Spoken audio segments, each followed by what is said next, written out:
CK जौसिन गेजेरारि फरायसालिया सनाथि फोरबो फालिनो साखाफारा। फैगौ एप्रिल दाननि 1 खालाराव साफागुरि कक्लाबारि जौसिन गेजेरारि फरायसालिया 50 बोसोर आबुं जागोन। बे 50 बोसोर आबुं जानायखौ सानथामनि हाबाफारिजों बोहैथि बोसोरनि 21, 22 आरो 23 नभेम्बर 2025 इं मायथाइयाव मेहेरगोनाङै खुंफुंनो थाखाय बानजाय आफादा दिनैनिफ्रायनो साखाफारा। साफागुरि ओनसोलाव 1954 इं मायथाइयाव गेजेर फरायसालि महरै गायसनजानाय साफागुरि कक्लाबारि फरायसालिया 1975 इं मायथाइयाव गोजौ फरायसालि महरै गनायथि मोनदोंमोन आरो बेनि उनाव साफागुरि कक्लाबारि गोजौ फरायसालिया 2022 इं मायथाइयाव जौसिन गेजेरारि फरायसालि महरै गनायथि मोननाय जायो। रायजोआरि नागारहायि रोखोमसे सम्पद महरै 1975 इं मायथाइयाव जोनोम मोननाय बे जौसिन गेजेरारि फरायसालिया बोहैथि बोसोरनि 1 एप्रिलाव 50 बोसोर आबुं जागोन आरो बे 50 बोसोर आबुं जानायखौ बोहैथि बोसोरनिनो नभेम्बर दानाव सानथामनि हाबाफारिजों साफागुरि कक्लाबारि जौसिन गेजेरारि फरायसालिया सनाथि मायथाइ फोरबो फालिनो दिनैनिफ्रायनो साखाफारा।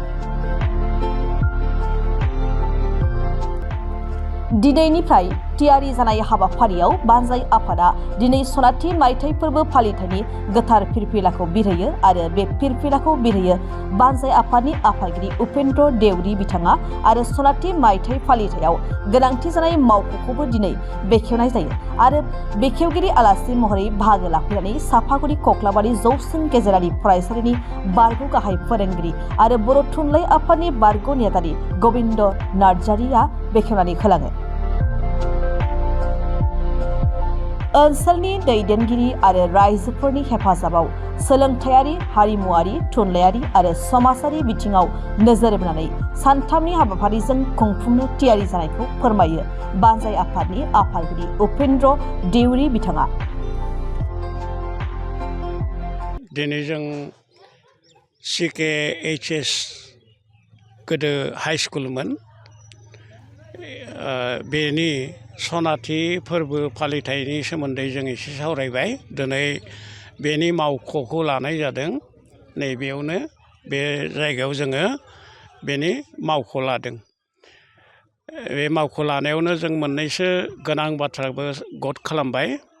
बे गोनां बाथ्राया जाबाय जोंनाव नैबेयाव जि बेनार फ्लेक्स बेयाव एसे गोरोन्थि दंमोन, जों बेखौ फोसाबदों आरो लग'बो जोङो फोसावदों, अब्लाबो बेयावबो एसे गोनो गोथो दंमोन, जों बेखौबो फोसाबबाय।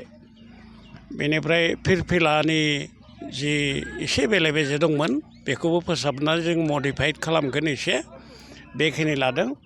बेनिफ्राय फैगौ 1 एप्रिलाव जेब्ला बे दानि CKHS आरो गोदोनि CK हाइ स्कुल बेयो गायसन जादोंमोन नालाय 1 एप्रिलावनो 1975 मायथाइनि 1 एप्रिलाव, ओइ दिनखालिनो जोङो सनाथि फोरबो फालिथायनि जों दा फालिनो लानाय सनाथि फोरबो फालिथायनि जि मेम'रियेल टम्ब बेखौ ओइ दिनखालि गायसननायनि गद खालामनाय जादों आरो बे गायसननायाव जोङो स्पेसिफिकलि सासे आलासि जों लिंगोन। बेयो एकदम गद जाथाराखै, जों टारगेट खालामदों जियानो जा बे जागोन उनाव। ओइ दिनखालि जोङो मेम'रियेल टम्ब माने जोंनि गोसोखां जि खाम्फा बेखौ गायसननाय जागोन 1 एप्रिल खालि, बेखिनि। आरो बेनिफ्राय गुबुन गोनां मोननैसो बाथ्रा जों सावरायदोंमोन। जों माखासे साब कमिटि दाना होदों। बे साब कमिटिफोरा माखासेया आबुं महर मोनाखै, बावैनो बेखौ आबुं महर मोनहोनानै जोंनि बानजाय आफादनिसिम हरनांगौ होननानै जोङो दिनै आरो गोसोखां होफिनदों। बे आरो बेनिफ्राय बे अफिसखौ सानफ्रोमबो स्कुल थाखालि सानफ्रोमबो बेखौ खुलिनाय जागोन, खेवनाय जागोन आरो बेयाव गासैबो मावथिफोरा फैनानै गाव गावनि हाबाफारिफोरखौ मावफैनांगौ आरो गुबुनफोरखौबो बेवहाय नांजाबहोनो थाखाय बिथांमोनखौ एनकारेज खालामगोन, बेखौ जों खावलायदों।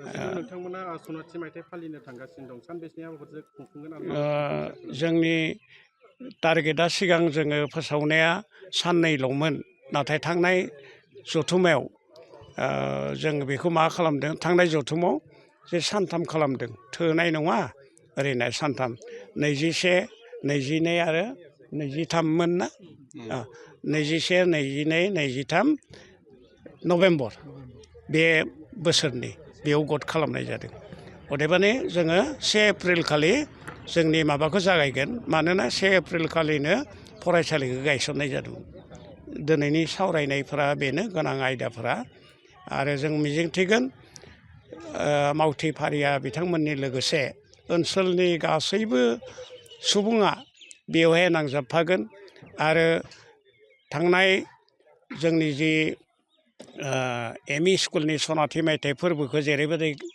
जोङो गाजा गोमजायै जाफुंसार होदोंमोन बेबादिनो बे हाइ स्कुलनिबो बे सनाथि फोरबोखौबो जाफुंसार होगोन ओनसोलनि रायजो राजाफोर आरो बेयाव थानाय गौथुम आफाद बेफोरनि मददजों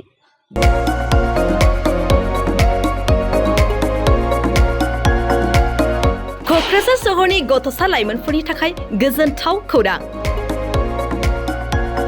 क'क्राझाराव गिबि खेबनि थाखाय गोदानै बेखेवदों इउनिभार्सेल गेम जन मुंनि मोनसे डिजिटेल गेलेमु सेन्टार क'क्राझार सहरनि ग्रीन फिल्डनि साखाथि इट्स भबानिपुर जेडि रडनि लामा सेराव गोदानै बेखेवबाय इउनिभार्सेल गेम जन गोसो गुदुं गथ' एबा लाइमोनफोरा बे गेम जनाव फैनानै रंजानाय लाफैनो हागोन